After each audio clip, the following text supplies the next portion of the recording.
Primeras preguntas serían, ¿de qué manera contribuye la ciencia política en la vida cotidiana?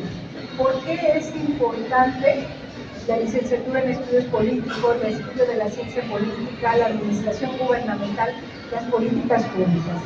Y dos, ¿cuál es la experiencia que ustedes más han sentido, en donde ustedes puedan decir, aquí es donde se ve reflejado en estos hechos en la vida cotidiana para los ciudadanos? ¿Qué le hemos aportado nosotros a la ciudadanía de Jalisco?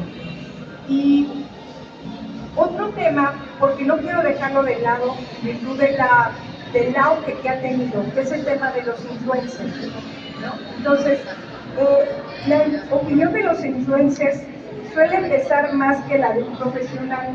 ¿De qué forma las y los politólogos podemos incidir en mantener un espacio de opinión válido? Estas serían como las primeras preguntas de entrada. No sé si quieren que sigamos el orden de las presentaciones, de izquierda a derecha, o si primero las damas. Dice Fabiola que del antiguo a lo nuevo. A ver, hice un pequeño texto tratando de englobar todo lo que nos convoca aquí el día de hoy. Primero, tengo que agradecer a la doctora Angélica Cázares la posibilidad de que estemos aquí el día de hoy, ilustre presidenta de nuestro colegio, y gracias por el esfuerzo, Angélica, de mantener y hacer crecer nuestra organización de profesionistas. Además, estar acompañados de dos profesionales de la ciencia política. Mi querida amiga Fabiola Garibaldi, destacada politóloga, y hay que decirlo, científica social. Fabiola aplica en la cotidianidad eso de la ciencia política, del uso cotidiano en su labor como docente del TEC de Monterrey y en los complejos estudios realizados año con año en el Observatorio Jalisco, cómo vamos. Y de igual manera aprecio la posibilidad de compartir por segunda vez en la semana, por cierto, mesa con mi entrañable amigo y destacado politólogo Alan Matthews, que desde otra trinchera también de lo público aplica la ciencia política en el día a día desde hace varios años, pero particularmente destaco los últimos años como director general de gobierno de la Secretaría General de Gobierno, el ente de cualquier gobierno que se dedica a eso, a hacer política, y qué bueno que lo haga a través de la ciencia política. No puedo dejar de agradecer al Instituto Electoral y a sus destacados politólogos, a Carlos Aguirre y a Melissa, que hacen que la carrera valga la pena. Luego reflexionemos, ¿qué es la ciencia política? Decenas de definiciones nos dieron en la carrera y cuando salimos de ella, y debe ser uno de los conceptos más variantes que tienen las ciencias sociales. Y me hace recordar, tal vez Fabiola y Alan ya no les tocó tanto, pero quienes estuvimos en la primera generación de la carrera, presumíamos, estoy en la Facultad de Estudios Políticos Internacionales y de Economía. Y cuando uno le preguntaba, ¿qué estudios? Yo nos decía orgulloso, estudios políticos. Veía la cara de desconcierto de quien nos preguntaba. Decía, ¿es como derecho? ¿Y dónde trabaja? Que a uno se le descomponía también la cara tratando de explicar qué estudiábamos y qué íbamos a hacer. Supongo que lo mismo siguen batallando los de filosofía y los de sociología. Situación que ha disminuido con el paso de los años, pero del 91 al día de hoy ya Fabiola y Alan nos lo podrán decir. Y tratando de responder los temas que nos trajeron aquí el día de hoy, la ciencia política esencialmente estudia las relaciones de poder. Por lo tanto, estudias instituciones, grupos, acciones, ideologías, fenómenos sociales. En algunos casos, además del análisis cotidiano, también se construyen teorías para que estas relaciones sean más eficientes y eficaces. Nos toca analizar el día a día de la polis y tratar de dar una explicación teórica y también retrospectiva para analizar hechos pasados y encontrar respuestas a aquello que fue exitoso o que hizo fallar una política pública, un gobierno, una acción social, etc. ¿Qué retos tiene la ciencia política? Todos. La vorágine con la que suceden los fenómenos políticos en la última década, particularmente en el mundo de la evolución de las tecnologías de la información, han llevado a la ciencia política en algunos momentos a un punto de superficialidad, en muchos casos con un marketing político que se hizo en México y en el mundo, y dejáramos de analizar con profundidad los cambios políticos y sociales. Hoy la ciencia política ve en algunos casos pasmado los cambios políticos y sociales que se dan en el mundo y en México. Observamos cómo la alternancia democrática en México, después de 82 años de un partido único y después de 5 procesos electorales presidenciales en la alternancia, regresamos a un esquema de partido único. 2.0, le digo yo, o 3.0, ya me explicarán los más jóvenes cuál es el número que hay que asignar. A través del voto de una amplia mayoría, que también hay que decirlo, avasalla a quien piensa diferente, en donde Maquiavelo o Hamilton nunca esperaron ver cómo tal vez la democracia podía terminar con la democracia liberal, y la convierte en otra cosa que no estamos por definir, me atrevo a decir, en una autocracia electoral. Toca ser más agudos y ágiles para entender fenómenos como el de Donald Trump, nuestro escenario nacional, Milei en Argentina, el ascenso de la ultraderecha en Europa, o cosas pasmosas como la de Nayib Bukele en el Ecuador, en Salvador, perdón. Como Daniel Ortega, hoy en pleno 2025, gobierna en el autoritarismo total a Nicaragua, después de haber sido una luz de izquierda hace 40 años cuando derrotó a Fulgencio Batista y se convirtió por la vía del voto en algo mucho peor de lo que derrotó. Y en el reto está la oportunidad, precisamente con las propias herramientas de las tecnologías de la información, con una permanente actualización en todas las universidades que tienen un gran reto académico en la ciencia política. Por cierto, aprovecho y me hago responsable de las palabras que digo, aprovecho para resaltar esa imperiosa necesidad de nuestro Departamento de Estudios Políticos. Es imperioso y urgente que recompongamos, que hagamos nuestro plan de estudios. Al igual que en México hay que repartir con urgencia lo que se enseña en las carreras de Derecho. Yo veo con susto las próximas 2 generaciones de egresados de las facultades de Derecho. ¿Qué van a hacer en la práctica? Van a salir con una nueva realidad, y la mitad de lo que les enseñamos en las facultades de Derecho no va a servir absolutamente para nada, sino como referencia de carácter histórico, incluyendo la indispensable materia de Derecho Constitucional, y en la que tuvimos tan destacados constitucionalistas en este estado y en este país. De igual manera, hay que entender e interpretar esta nueva etapa nacional como una reconfiguración de lo público. Nos guste o no, sin duda hay una nueva visión del Estado mexicano, abrupta, a ratos desorganizada. La mayoría constitucional del legislativo parece que primero reforma y luego averigua, pero con un amplio apoyo social. De igual manera hay que entender qué falló en las democracias electorales liberales, que no resolvieron los problemas de la mayoría de la sociedad.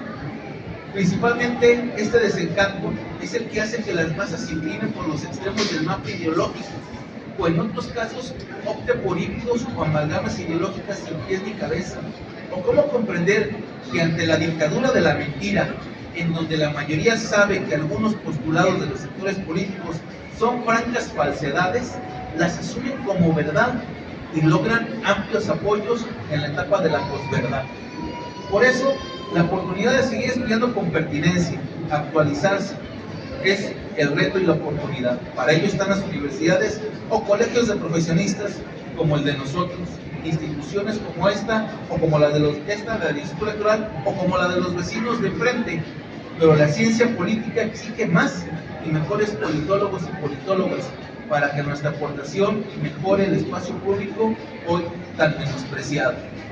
Cierro cuando Angélica dice, y voy a ser negativo en el hecho, de lo que me tocó vivir, ¿cuál es la aportación de los politólogos a la vida del Estado y de la nación? Híjole, casi me da ganas de ponerme a llorar. En lo personal, tengo 30 años dedicándome a lo público, de los cuales la mitad he pasado en instituciones que tienen 90 días para extinguirse. Los órganos constitucionales autónomos de acceso a la información y protección de datos personales. que creo que son una gran aportación para el país. Yo no tengo duda de que este país, algunos me dirán que exagero, bueno, nadie vende pan frío, soy de los que afirman que teníamos el mejor constructo constitucional y legal de acceso a la información y protección de datos personales del mundo, que nos costó veintitantos años. Y ver que el año que viene no vamos a tener un pabellón de la transparencia, al menos en las condiciones que están hoy, de las 7 instituciones, espero que lleguemos el año que viene, solo 2 estarán ahí, el Comité de Participación Social y la Secretaría Ejecutiva del Sistema Estatal Anticorrupción, pero hay 5 institutos de transparencia que no estarán ahí. Creo que nuestra aportación fue mucha, creo que la vamos a extrañar institucionalmente, si bien la transparencia, el derecho a acceso a la información y las protecciones personales no desaparecen, se van a convertir en algo que nos regresa al menos 15 años, no quiero decir que 22, cuando existía el IFAI, no había una norma nacional y vamos a atomizar estos derechos en 125 municipios en nuestro caso y en todas las instituciones del Estado jalisciense como el Poder Judicial, el Poder Legislativo y los propios organismos y comisiones autónomas. Entonces, me siento muy orgulloso de ello, aunque no puedo dejar de que escurra una lágrima por mi ojo izquierdo y otra por mi ojo derecho, al saber que estas ya no existen. Con eso cierro esta intervención, agradeciéndoles otra vez su presencia.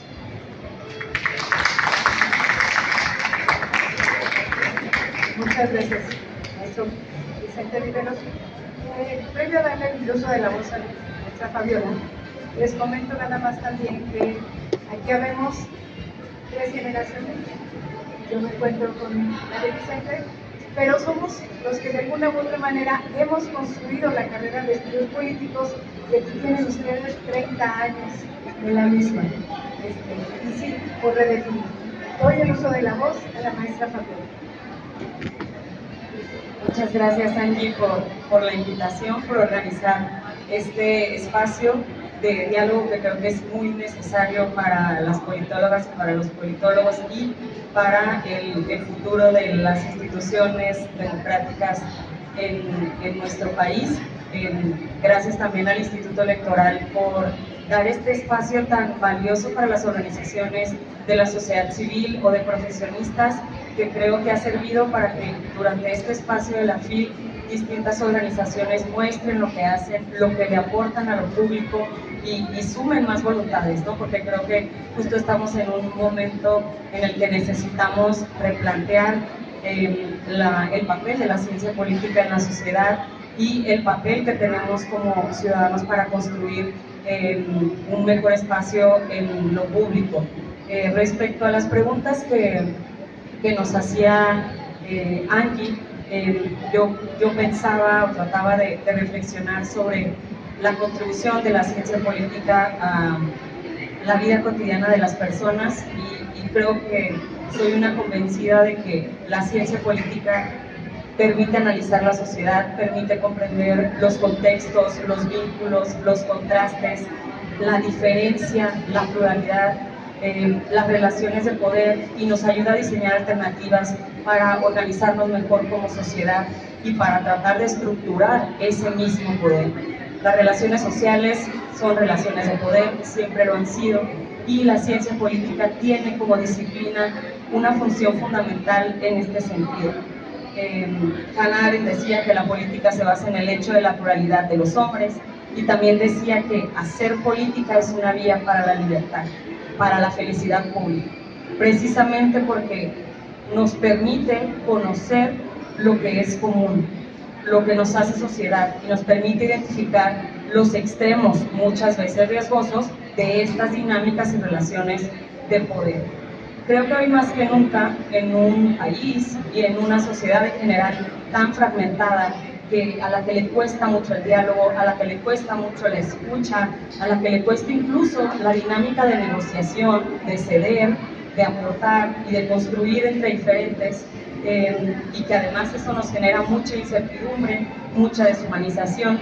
La ciencia política puede contribuir a retomar procesos de diálogo, de análisis de lo que está sucediendo, de la historia, justo como comentaba Vicente hace rato, ¿no? ¿Qué historia hemos construido? ¿Qué sistema político tenemos? ¿Qué dinámica social hemos tenido, qué tipo de involucramiento no hemos tenido como ciudadanos en lo público y cómo trazar un nuevo orden social, ¿no? Cómo trazar una nueva dinámica que nos permita retomar primero esos procesos de diálogo y de escucha que me parecen tan necesarios para la política actual, ahí sí, particularmente en nuestro país, ¿no?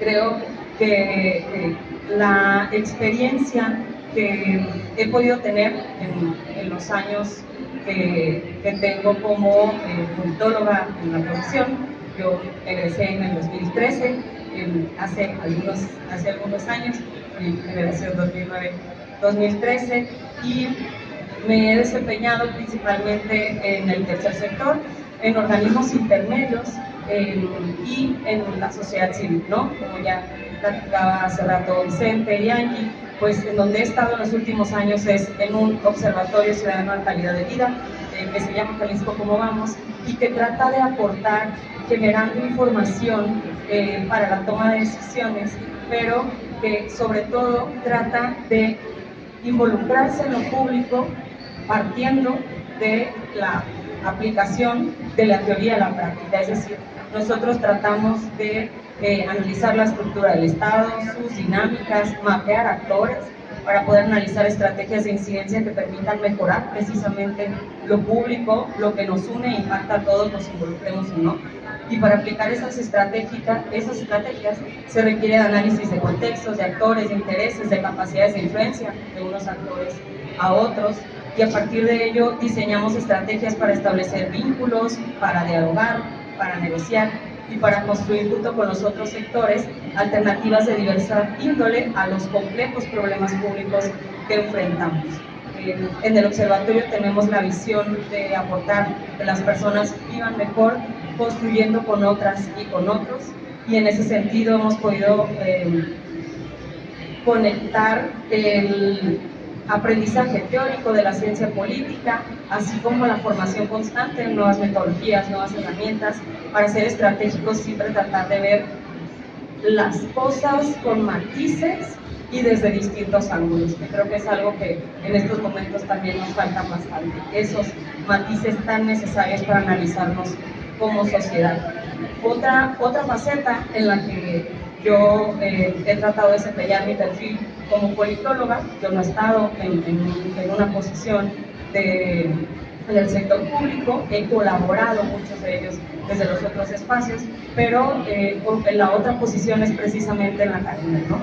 Tengo esa responsabilidad de tratar de influir en la formación de estudiantes universitarios, de mostrarles el valor de la política, de mostrarles su papel en la sociedad como profesionales y como ciudadanas y ciudadanos. Y creo que también ahí he intentado buscar la mejor forma de enseñarles sobre ello, de que comprendan que es relevante, indispensable que se involucren en lo público, porque lo que ahí suceda, lo que unos cuantos decidan, les va a impactar. Y que hoy nuestra sociedad requiere decisiones que se han tomado sin diálogo, además, y que sin duda van a cambiar el modelo político del país, y ahí tenemos que estar nosotras y nosotros para dialogarlo y para mostrárselo al resto de la ciudadanía, que creo que es algo muy importante y que a veces dejamos incluso en unos cuantos sectores, en unos cuantos grupos, y que nos cuesta sacar hacia otros. Antes de terminar, a mí me gustaría sí tratar de contestar un poco la última pregunta que hacía sobre esto de los influencers, que yo me he preguntado bastante al estar con mis alumnos, que pues ya son de una generación distinta a la mía, que se informan de una manera distinta, que utilizan otro tipo de herramientas, y creo que en esta era de la información y de la vida en redes sociales, las y los influencers han ocupado un espacio importante en el imaginario de las personas, en las narrativas de estas y en lo que muchas personas creen. Por lo tanto, me parece que es importante comprender ese poder simbólico que ellas y ellos tienen, y que en ocasiones puede ser violento, que en ocasiones puede sesgar, que en ocasiones puede polarizar más a la sociedad e incluso manipular. Y creo que también surgen en un espacio de vacío, ante un vacío de liderazgos con legitimidad, ante la necesidad de respuestas que tiene la sociedad, y que las y los politólogos tenemos ahí un espacio para ser referentes de esas discusiones que se puedan dar en redes sociales, trasladarla a otros espacios, para matizar precisamente lo que ahí sucede, para tratar de guiar un poco más los procesos y cuidar un poco más esa capacidad que a veces les damos a ciertas personas de influir en la vida de los demás sin que necesariamente construyan, ¿no? Sin que necesariamente aporten a la construcción de la sociedad, ¿no? Decía Zygmunt Bauman que en la era de la inmediatez, donde todo es efímero, cuesta detenernos, analizar, pensar, escuchar. Entonces, si tenemos esa oportunidad de no cancelar las opiniones que existen, pero sí enriquecer el debate, el análisis, poner al frente los orígenes de los problemas, los grandes afectados de la exclusión, de la cancelación y de los discursos hegemónicos en las redes sociales, esa inercia, porque creo que genera bastantes consecuencias negativas a nuestra vida social. Muchas gracias.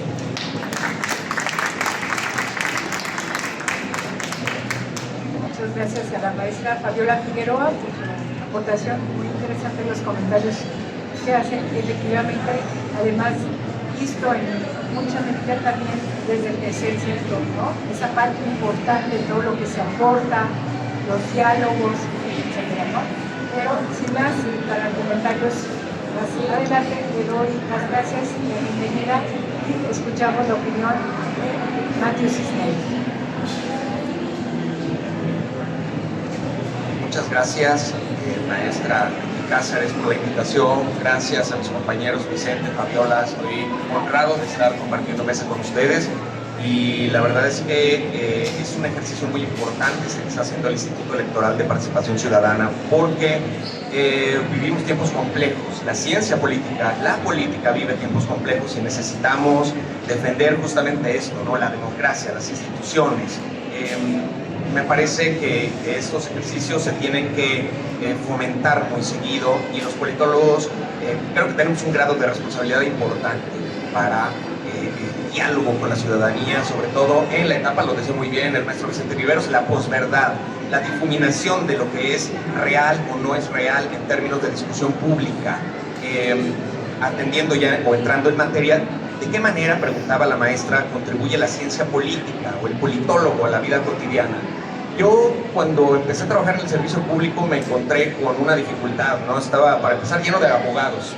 Está muy bien, son necesarios para el funcionamiento, ¿no? La estructuración de la sociedad. Siempre necesitamos un abogado. Pero me parece que en la administración pública, en la discusión pública, los politólogos han aportado un poco de pedagogía política, de la importancia que tiene la política como ese, digamos, ese concepto tan necesario para la organización social, porque muchas veces la gente, la sociedad, dice, a ver, la política me da asco, está muy degradada la política, los políticos son corruptos, y bueno, no los vamos la política me da asco, está muy degradada la política, los políticos son corruptos, y bueno, no los vamos las malas prácticas no vamos a taparlas, pero la política es más que los políticos corruptos. La política es, vaya, desde el mismo nacimiento de las civilizaciones, de nuestras sociedades, existió la política. Y la política también es el contrato social, es la amalgama que nos hace como sociedad, que podamos tener un entendimiento de cómo no nos matamos, lo decía Rousseau, ¿no? Para no matarnos entre nosotros mismos, cómo podemos entendernos, dialogar, generar reglas, generar instituciones, después elecciones, ¿no? Porque, a ver, a veces se cree que la ciencia política es nada más analizar el poder, ¿no? En ese caso, tendríamos que decir que Maquiavelo sí fue el padre fundador de la ciencia política. Pero yo diría que la ciencia política, en realidad, tuvo su etapa de perfeccionamiento, por decirlo de alguna manera, con un sociólogo, yo diría es Max Weber, cuando habló sobre las ciencias sociales, que un acto social puede ser analizado a partir de enfoques profesionales, a través de un método, que las ciencias sociales son ciencia, y tienes la posibilidad de analizar y de generar métodos, de generar modelos, de perfeccionar la práctica social y en el caso de la ciencia política, de mejorar la política misma. Los politólogos, la verdad es que la hemos tenido difícil, creo que tuvimos en esta última década un ascenso, una gran participación en la esfera pública en todos los espacios, pero creo que tenemos retos importantes. ¿Cuál es el principal reto que creo que tenemos los politólogos, además del tema de la posverdad y ahorita platicamos de los influencers, pero creo que el principal reto de los politólogos es defender la democracia y explicar la importancia de la democracia? A mí me parece alarmante que exista, según muchos estudios de opinión, muchos ciudadanos que creen que no es importante la democracia, que si se resuelven los principales problemas inmediatos, no importa que haya democracia. Es decir, la democracia, por supuesto, que implica discusión, conflicto. Decía Juan Carlos Monedero que la política existe porque hay conflicto, de la misma manera que la economía existe porque hay limitación de recursos, ¿no? Entonces, es esencial que existan estos métodos, que existan estas formas de pensar y de repensar lo público a partir del enfoque de los y las politólogas. Por supuesto, no es fácil, porque, a ver, es cierto que hemos aportado mucho nosotros los politólogos, pero también me temo decir, no voy a evitar mencionarlo, el primer presidente politólogo, Andrés Manuel López Obrador, fundó un proyecto político que lamentablemente está minando las instituciones democráticas del Estado mexicano. Entonces, yo sé que los politólogos, una paloma no hace verano, pero vaya, yo lo que creo es que hay una gran diferencia entre lo que es la política y la ciencia política y los políticos y el estudio de la misma materia. Y me parece que hay una situación central para defender la democracia y esa se trata de la pedagogía política, de la explicación, del conocimiento de causa y defender algo muy importante, que es la verdad. La verdad no en términos objetivos de yo tengo mi verdad y tú tienes tu verdad, no, el hecho. Hay hechos que necesitamos todos entender. A ver, nosotros vemos que esto es de este color, esto es blanco, ok, partamos de esto. ¿Cuáles son los criterios diferenciadores que tenemos entre un proyecto político y otro? Ah, pues es este. Ah, bueno, discutamos en el Congreso, discutamos en el Parlamento, pero la ciencia política tiene ese reto de partir de la verdad, de partir de las causas comunes, en lo que estamos nosotros de acuerdo. Lamentablemente, uno de los grandes retos a partir de esto, de la globalización y a partir de muchos fenómenos políticos a lo largo del mundo, en donde las demagogias, los populismos, tanto de izquierda como de derecha, han hecho que líderes políticos en todo el mundo lleguen y avasallen, llegan con gran legitimidad a través de la democracia y destruyen la democracia para la conservación del propio poder político. Eso no creo que lo tengamos que permitir ningún politólogo del mundo. Es alarmante lo que está pasando, por ejemplo, con Donald Trump, con Le Pen, con Orbán. Creo que en Rumania se cancelaron las elecciones, me estaba diciendo Mauricio Berube, no lo veo por aquí. Eso es terrible, vaya. Los politólogos y las politólogas creo que tenemos que defender la esencia del estudio de la política, y la política es mucho más noble y es mucho más eficaz y mucho más eficiente y al servicio de los ciudadanos cuando hay democracia. Los influencers, aquí acabo mi participación. Eso es algo muy interesante, porque las redes sociales acabaron siendo un arma de doble filo. Fueron un mecanismo emancipatorio para observar cosas que el poder político no quería que se vieran, y eso le dio poder a la ciudadanía, a las masas, al pueblo, pero también se volvió, con el uso de los algoritmos, con la manipulación de cierta información sesgada, con la difusión masiva de mensajes falsos, un mecanismo de control y de manipulación de masas que si esta cae en el poder mal usado, pues en el poder político incluso, estamos en graves problemas. Yo creo que también hay un nivel de responsabilidad de todas las personas que suben contenidos a YouTube, a Instagram, a Facebook, a TikTok, que ahora se está haciendo muy famoso, de decir cosas con fuentes fidedignas. Por supuesto que puedes ver un TikTok y que te puede dar una referencia muy importante de un libro y puede ser útil para la sociedad, Pero si compramos todas las cosas a la primera, no investigamos y no analizamos y no hacemos caso de la ciencia política, o hacemos caso de conceptos que están ahí porque ya fueron probados, entonces yo creo que correríamos un riesgo, si no hacemos eso de atender las fuentes, de lastimar a la democracia misma. Cuidado con lo que consumimos y cuidado también con el compartir fake news. Entonces, los politólogos tenemos un gran reto y hay un montón. A lo mejor tenemos otra oportunidad o otro tiempo para hablar acerca de la polarización, de las desigualdades sociales, de un montón de retos que tiene la política misma y por supuesto la ciencia política. Pero esa será mi primera participación. Muchas gracias. Muchas gracias, compañero. No sé si en dado caso ustedes me lo permiten, pasaría una primera ronda nada más de preguntas y seguimos ya con un segundo bloque para ver hasta dónde nos den los tiempos. Y dejaría yo en el segundo bloque una pregunta abierta en general de la segunda la que acabas de abordar. ¿Hay alguna pregunta, alguna participación? Para el señor Cisneros, lo que mencionó de las redes sociales y sobre las modificaciones que ha vivido la política tanto local, nacional e incluso hasta internacional, ¿cómo cree que ahorita Jalisco se está adaptando a esta nueva generación, tanto de ciudadanos como de politólogos, en base a que ahora estamos abrazando más la tecnología, pero al mismo tiempo, ¿cómo cree que esto no nos lleve a un camino que pueda terminar como en Francia, Venezuela, Corea del Sur e incluso hasta como en Estados Unidos? Mira, evidentemente creo que corremos riesgo, ¿no? Como en todos lados, en todas partes. Sin embargo, soy optimista en el caso Jalisco, porque Jalisco creo que tiene una cultura política y una cultura democrática muy importante. Creo que sobresale en el país. Si tú revisas los resultados electorales cada 3 años, el jalisciense siempre vota diferenciado, no te vota por un solo partido político.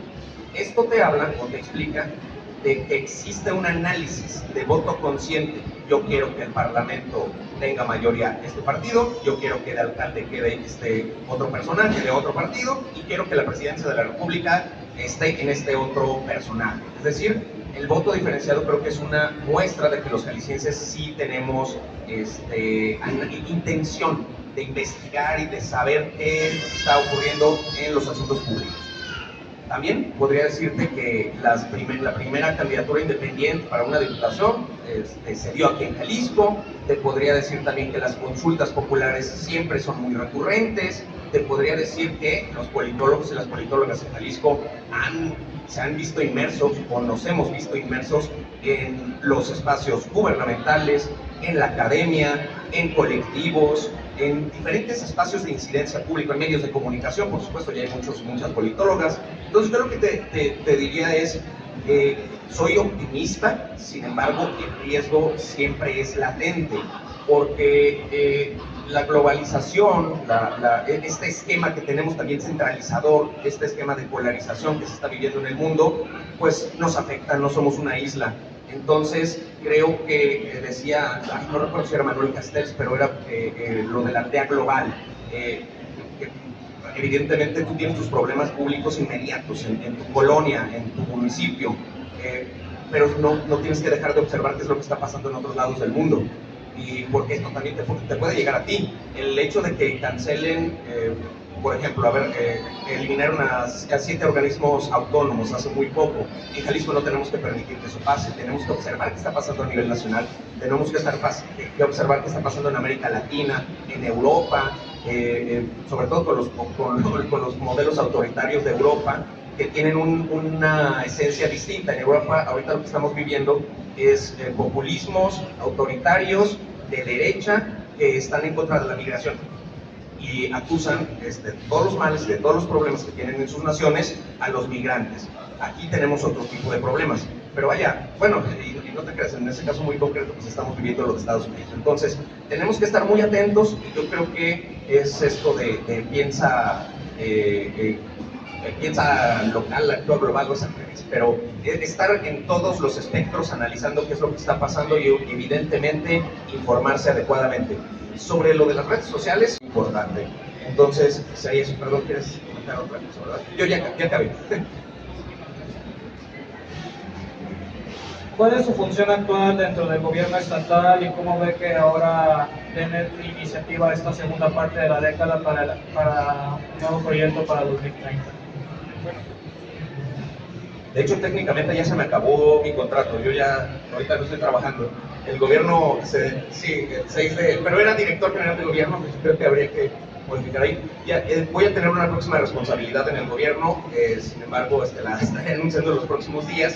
El tema de cómo veo el proyecto al 2030, pues me parece que hay que darle el beneficio de la duda a todos los proyectos. Hubo una elección democrática, se repartieron los cargos de representación popular y yo creo que pues, tenemos que empujar más que un modelo digamos de proyectos políticos o partidistas, pues es más bien cerrar filas en torno a la mejora social, a Jalisco, los ciudadanos y las ciudadanas más allá de algún proyecto político, es lo que te podría decir.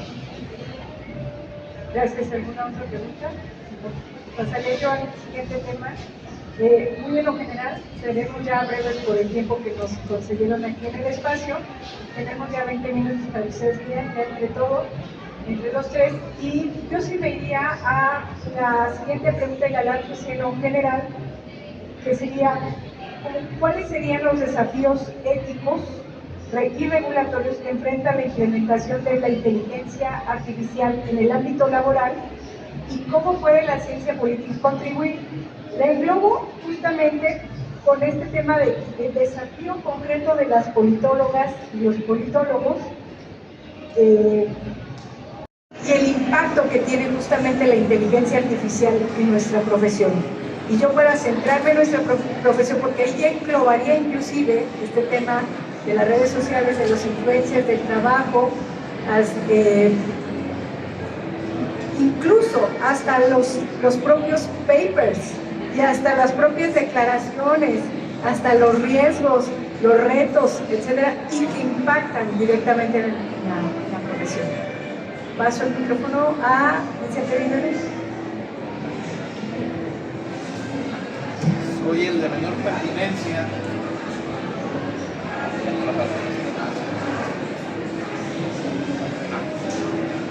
Soy el de menor pertinencia para responder en la mesa esta pregunta.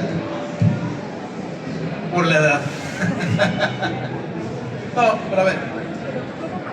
Sí nos lleva, algo con lo que batallamos todos los que damos clases. Ahora con el tema de la inteligencia artificial, cada vez es más difícil poder dilucidar si nuestro alumno desarrolló el trabajo o utilizó alguna de las herramientas. Ya ChatGPT quedó atrás, hay nuevas plataformas que hacen mucho más difícil, incluso con los buscadores que hay para evitar plagio, dilucidar este tema. Claro que siempre hay la posibilidad que cuando le preguntas a la alumna y al alumno y ves que cascabelearon y están contestando, dices, bueno, evidentemente lo hizo aprovechando este tipo de herramientas. Pero quiero destacar algo. Van a decir, ¿a poco Vicente va a hablar de ética? Pues sí. Creo que ahí tenemos un reto importante. Escuchaba con atención a Fabiola y a Alan y no puedo dejar de dilucidar cómo, sin decir que es un asunto de buenos y malos, es evidente que quienes construyen la actual mayoría del actual esquema político también son politólogos y politólogas muchos y merman la democracia con toda premeditación, alevosía y ventaja.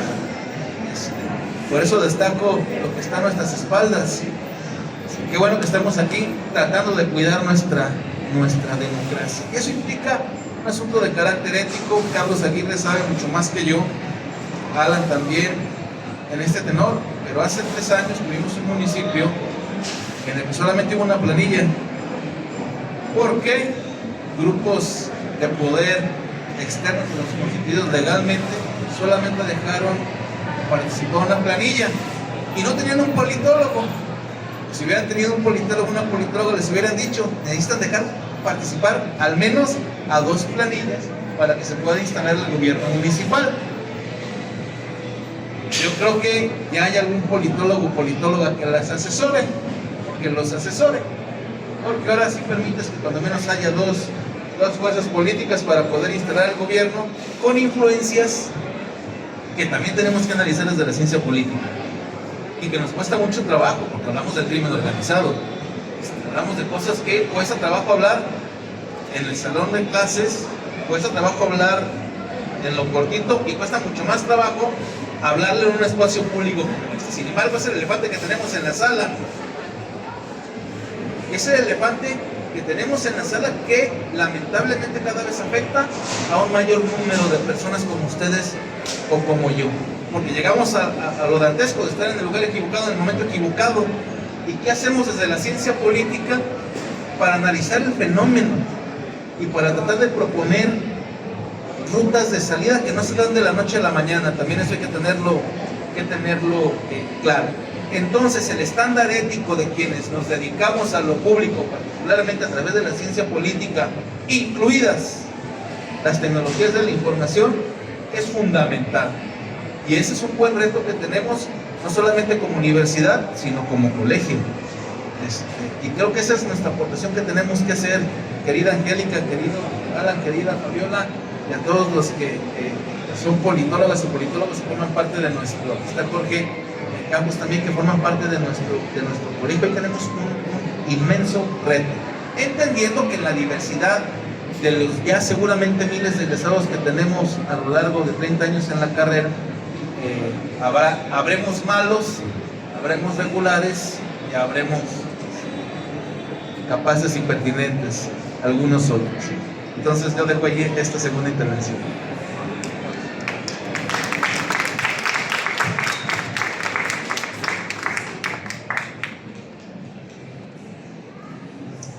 Bien, a mí, antes de hablar sobre estos retos en torno a la inteligencia artificial, que sin duda está por todos lados y que nos desafía en los distintos espacios, quisiera reaccionar a algo que comentaba Matthew hace rato sobre la importancia de la pedagogía en la democracia, ¿no?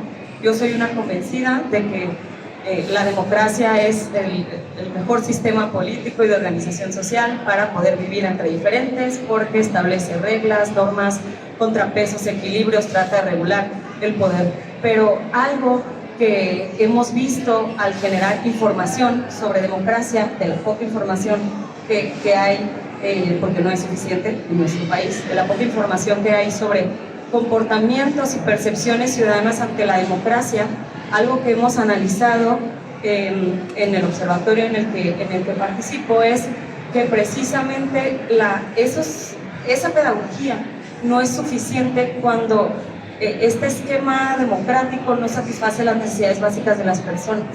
Los datos nos dicen que las personas con nivel socioeconómico más bajo son las que más dicen: ¿a mí la democracia qué?